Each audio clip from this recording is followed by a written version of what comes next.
สบายดีสบายดีอีกแล้วพี่น้องหลังจากขึ้นมาแต่หวยปอโทปดโพว่าปลาใหญ่อ้วนเนี่ยพี่น้องโอ้หลายคักโอ้ใส่กระซ้ำใหญ่อ้วนเลือกอยู่พี่ก็มีพี่น้องพี่โอ้อันนี้มีปลายอดกล้วยปลายอดกล้วยปลาขับคองปลากระเดิดอยู่พี่ก็มีอีกพี่อยู่พี่มีกุ้งพี่น้องโพดโพว่าปลากดน้อยสบายดีเบิดสุขคนเด้อ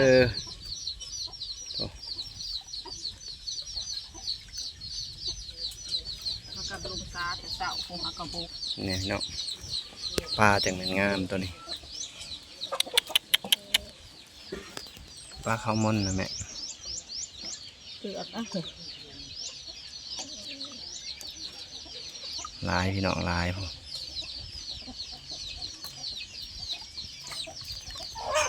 ปลาซิวเขานี่แสบปลาซิวเขาปลาซิวเขาปีกแสบหอม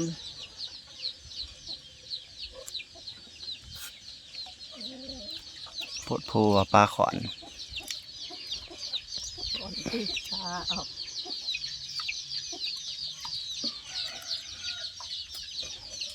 มึงเนี่ยพี่น้องงามกับงา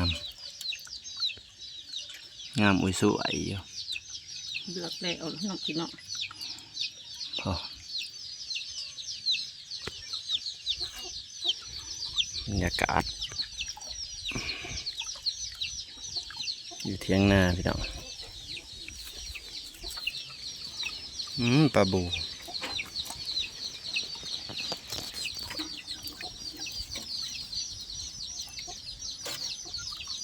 มกมีผักกระแยงเด้เนาะแม่มกใส่ผักกระแยงว่าคือสีหอมให้หอยพี่น้องผักนางตูลายคักอะไรงามแหง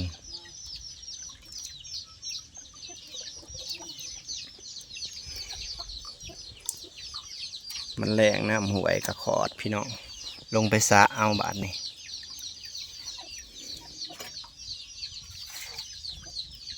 บ่ได้ที่ซื้อลงคอบ่ปลาทันเขาลายมีแต่ปลาเนาะไอ้ได้ค่ะสำเนียงมือนี่สำเนียงเนาะมองกระเจ้านะไปขายตลาดนี่นะว่าไปขายพักว่าสิซื้อเอาปลาเพียมากินกระท่านเขาสักนี่พี่น้องปลาซิวเขานี่ปลาซิวอ่าวปลาซิวอ่าวบ้านนี่นะซิวเขาซิวอ่าวซิวตัวยาวซิวอ่าวพี่น้องคนนี้เป็นห้องปลาซิวอ่าวอันนี้เป็นห้องปลาขาวมนมกแสบอันเป็นห้องปลาบูได้มาซาอีกรอบที่สองปลาซิวกับบูเบิร์ต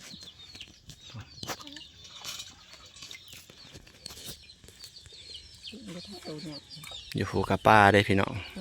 ยังอยู่เทิงเทียงอีกปลายังเลือกกูเล่เอาตัวนั้นหักนี่แต่กุ้งว่าเลือกเอาปลาสีเนาตัวนี้ก็สิเทลงกระซ้ำมาแม่เลือกตัวนั้นแหละเลือกตัวนี้สปอนเล่นนี่ได้แต่ละอันนี้เนี่ยแมนปลาคอพี่น้องปลาคอปุ้นกับปลาซิวน้ำเลยค่ะจะได้เลือกออกคือกันโพว่าปลาโพ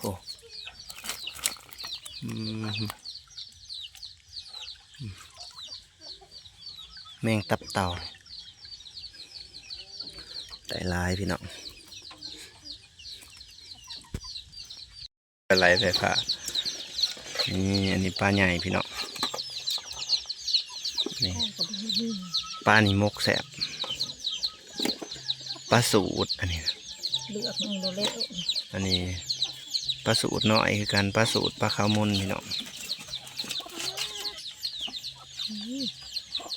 ปลาบ้าซื้อก็มีปลางาม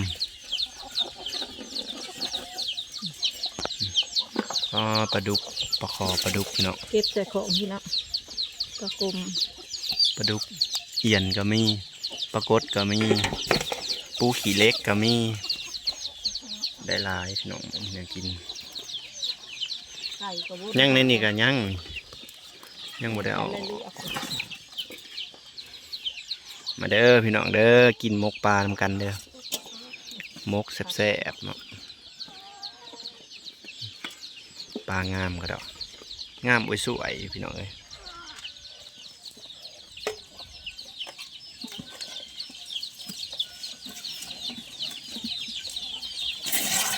ลุงน้อยเรามากินกับปูกิเล็ก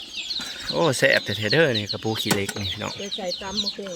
นี่ ถุงจะได้อึดอยู่บ้าน ปูขี้เล็กเพิ่นห้องปูขี้เล็กพี่น้องต้นน้อยๆแขนๆพี่น้องเอ้ยห้องปูขี้เล็กโมเมนต์ปูหน้าได้พี่น้องปูอยู่ตามหินตามหวยปูหน้าสีแบบหนึ่งอีกแมงตับเต่าปลายังไงนะ ที่เสื่อม ปลาเสื่อมอันนี้ปลาบูไปปล่อยลงน้องแม่นี่ได้ ไป เล ปล่อย ย ก็ไปปล่อยแล้วนะปลากระลายแต่ก็เห็น โอ้ยได้ปลาบูไปปล่อยแล้วพี่น้องมาแพงจะเอาไปเลี้ยงปล่อยลงน้องมาแพงแม่เอาไป ขู่ตัวนั้น เอาไปค้างไว้ ได้ง่ายได้เอาลงน้ำนะ นี่ มา ได้จักโตนะได้หาโตพี่น้อง แล้วในสิเลือกพี่น้องปลาที่สอง มาอีกแล้วกระตาหนึ่งเลือกเอาปลาขาวเอาน้ำใส่นะแม่ขี้เหนียวมันยังกุ เอาปลาคาร์มอนเราใส่กระซ้ำก่อน เดี๋ยวมาแพงสิเลือกเอาปลา ป้าตัวอยากกินมาเอาไปปิ้งนะแม่ค้าใหญ่จัง ไปปิ้งกันไหมลุงบ่าวแพงลุงไปสาแต่เสาพี่น้องเอ้ยปลาพี่น้องเอ้ยโถ่งาม อยู่ในขู่ตัวนั้นยังไม่ได้เลือกตัวนั้นเลือกตามหลัง เลือกกัน ปลาซิวนี่นะเสร็จหมกกูน้ำปิ้งกินกับข้าวหอม ปลาซิวหยัง ปลาซิวเอาปลาซิวเขา ปลาซิวเขา ยาว ปลาซิวอ่าวพี่น้องแซ่บหอมใหญ่อ้วน ๆ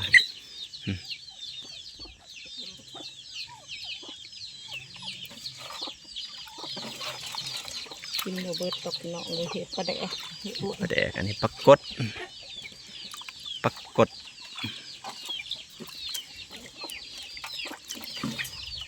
แดงจะให้เขาอีเมาอีเมนบกแต่เขาอยู่เฮือนนี่ก็ โอ้แบ่งไปให้สาวแพงปลาเมานำใหญ่อ้วน จะให้ปลาหมกให้ปลาซิวหมกจำเขาหอมนี่อ้วนคือเอาแต่ปลานี่เห็ดปลาแดกปลาซิวปลาข้าวมนลวก งามอลีปลา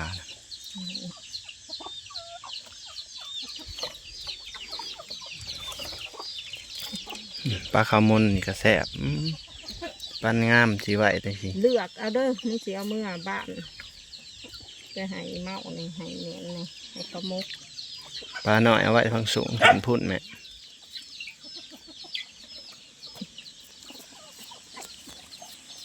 งามแหงพี่น้องปลา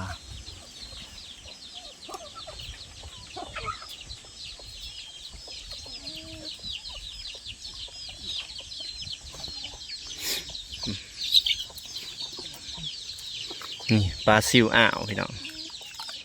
ปลาซิวตัวยาวๆ ห้าวเลือกปลาเจ้ากับสิปีเจ้ากับไปเห็ดกิน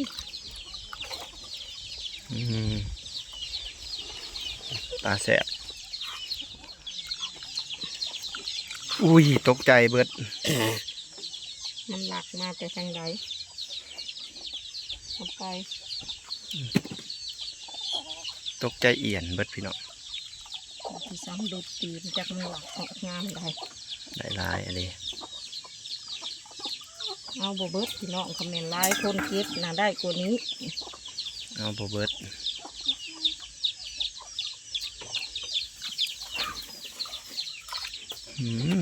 ตาสะออนพี่น้องเอ้ย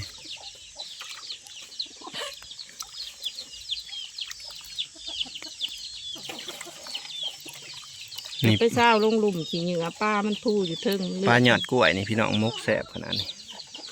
นี่บ่ฮู้ทั้งพี่น้องฝั่งไทยเป็นห้องปลาหยังมันบ้านบ่แพงห้องปลาหยอดกล้วยพี่น้องมกแซ่บแซ่บหอม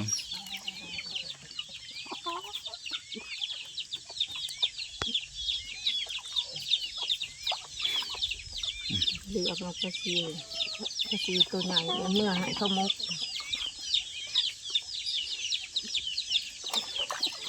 เลือกง่ายพี่น้องอันนี้นะเศร้าขึ้นมาเลือกง่ายปลามันพูแล้วมันเลือกง่าย เศร้าลงหลุมขี้เหงื่อลายปลามันพูเศร้าเอาปลาอยู่เทิง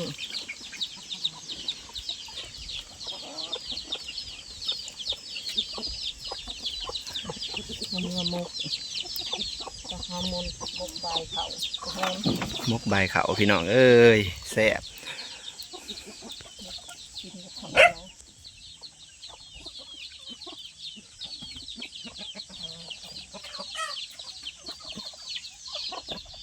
เชื่อเชื่อ กินปลาซิว ไก่กระดื้อพอไก่ ไก่ก็อยากกินปลาเฮ้ย อยู่เทิงนะยังกุ้งบ่แม่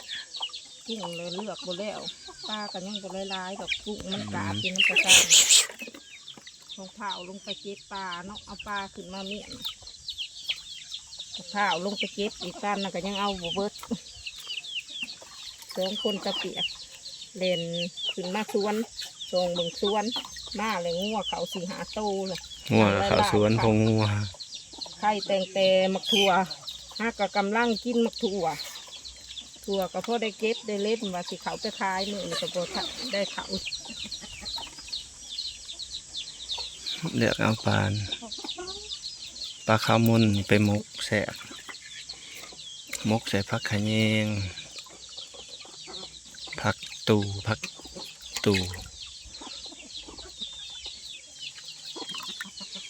แบ่งไปให้สาวแพงปลาเมานำพี่น้อง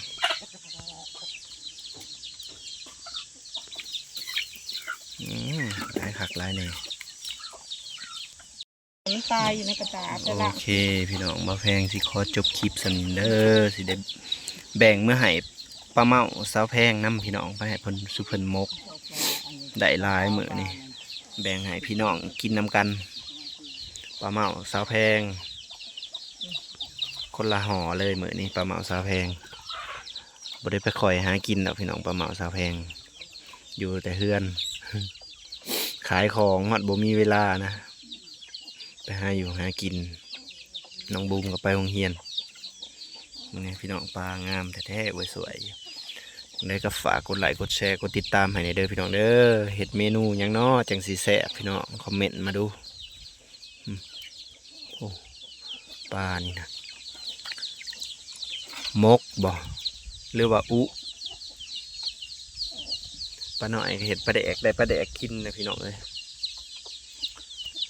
สบายดีเบิดสุขุสุคนพี่น้องบัดนี้พบเพาะกันคลิปหนาเด้อจะแม่นงามสวยๆอยู่พี่น้องนี่ให้เบิ่งไกลๆก่อน